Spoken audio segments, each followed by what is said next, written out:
नमस्कार। 11 मार्च को रिलीज हुई द कश्मीर फाइल्स ने पूरे देश में धमाल मचाया हुआ है। रिलीज के महज कुछ दिनों के अंदर ही फिल्म ने 100 करोड़ से ज्यादा का बिजनेस कर लिया है।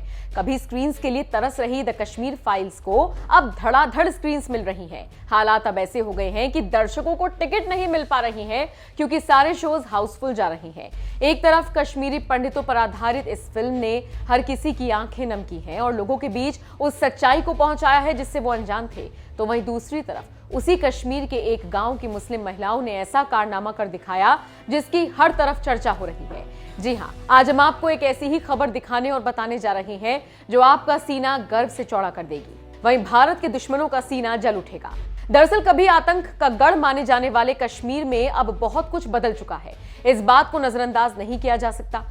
जिस कुपवाड़ा इलाके में कभी भारत विरोधी नारे लगते थे, वहां की तस्वीर अब पूरी तरह से बदल चुकी है। अब इसी इलाके की महिलाएं भारत के लिए वो काम कर रही हैं जो पूरे देश में मिसाल कायम कर रहा है। दरअसल यहां की मुस्लिम महिलाएं देश के लिए तिरंगा सिलने का काम कर रही हैं। हालांकि ये बदलाव एकदम से नहीं हुआ, इसमें कई साल लग गए। इन महिलाओं का कहना है कि ऐसा करके ये बेहद गर्वित महसूस करती हैं। महिलाओं के ये विचार साफ दर्शा रहे हैं कि अब कश्मीर का माहौल पहले जैसा नहीं रहा।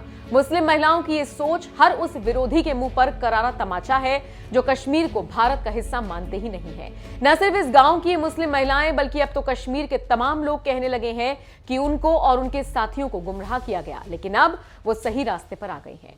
खैर, कश्मीर फाइल्स के बारे में आपको बताते चले, ये फिल्म 90 के दशक में कश्मीरी पंडितों के नरसंहार और उनके साथ हुई बर्बरता को दर्शाती है। फिल्म में अनुपम खेर, मिथुन चक्रवर्ती, पुनीत इस्सर, दर्शन कुमार, पल्लवी जोशी जैसे सितारों ने काम किया है। फिल्म को विवेक अग्निहोत्री ने डायरेक्ट किया है। फिल्म बॉक्स ऑफिस पर अच्छा कलेक्शन भी कर रही है। फिल्म को माउथ पब्लिसिटी का जमकर फायदा हो रहा है। बहरहाल, कश्मीर से आई मुस्लिम महिलाओं की इस खबर को लेकर आप क्या राय रखते हैं, कमेंट करके जरूर बताएं। इतनी फिल्मों का हिस्सा रहने के बाद इतनी कामयाब फिल्म में काम करने का ये फिल्म जरूर आपके लिए खास होगा और सबसे खास होगा क्योंकि ये रियल लाइफ से कनेक्ट करता है आपको। मैं पिछले 10 साल से मैंने काम कम कर दिया था, बिकॉज मैं पहले तो इसी वजह से 522 फिल्में कर चुका हूँ, इतनी फिल्में की हैं। तो मैं ये फिल्म बाकी फिल्मों की तरह ज़्यादा फोकस है और ख़ासकर ये तो मेरे दिल के बहुत करीब है क्योंकि ये कश्मीरी पंडितों की त्रासदी है, उनकी ट्रेजेडी की कहानी है और इसको पर्दे पर लाना कला का भी उसमें हाथ था और मतलब क्राफ्ट का भी काम था एज एन एक्टर, और दिल के जितने भी टुकड़े हो सकते थे उनको भी लोगों तक पहुंचाना बहुत ज़रूरी था।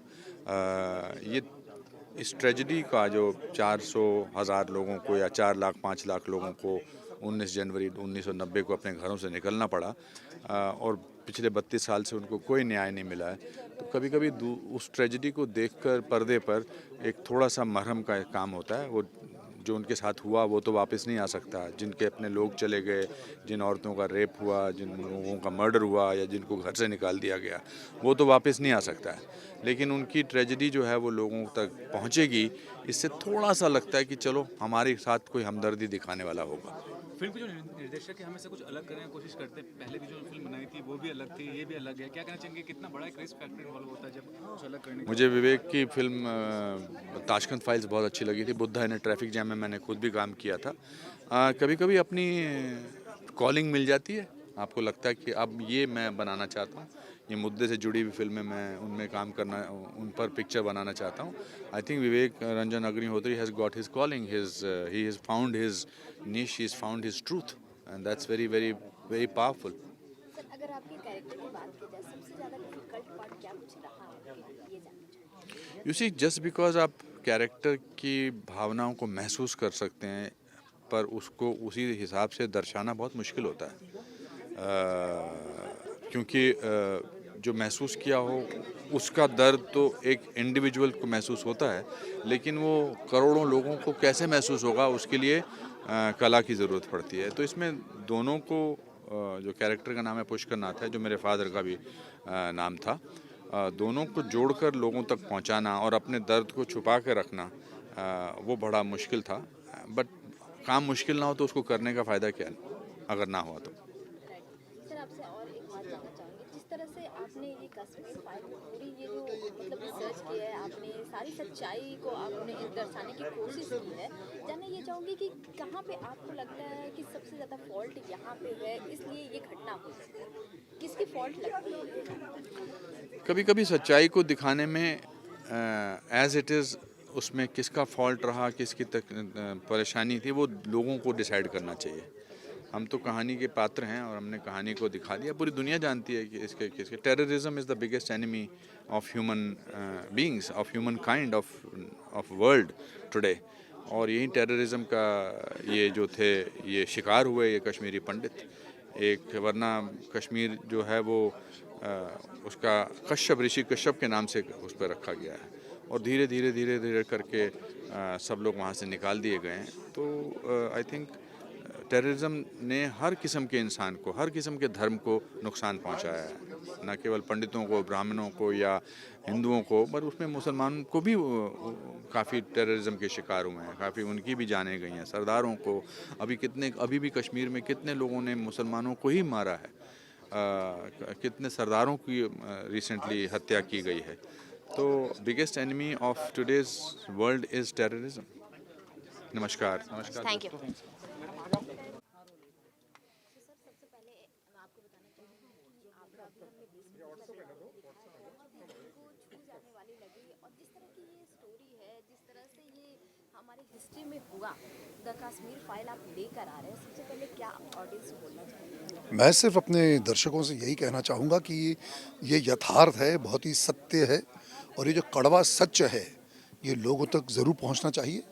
और ये विवेक अग्निहोत्री साहब ने जो ये जो बीड़ा उठाया है वो बहुत ही काबिल तारीफ़ है। You know he deserves all the credit to bring this story out. बहुत ही बढ़िया बात है और देखिए ये बहुत ही मार्मिक है, बहुत ही दारुण है, इतनी इमोशनल कहानी है ये कि जो सत्य है। आप देखेंगे कि मेरा तो ये कहना ज़रूरी ये चाहता हूँ कि अपने दर्शकों से कि हर भारतीय को ये फिल्म देखनी चाहिए ताकि उन्हें पता चले कि किस तरह एक मास एक्सोडस हुआ, जेनोसाइड किया गया, एक कम्युनिटी को मार मार के भगा दिया गया, ताकि ये लोगों को दिल दहला देने वाला जो ये सब्जेक्ट है लोगों तक पहुँचे, बिकॉज और ताकि इस तरह की दोबारा घटना हमारे देश में फिर ना हो।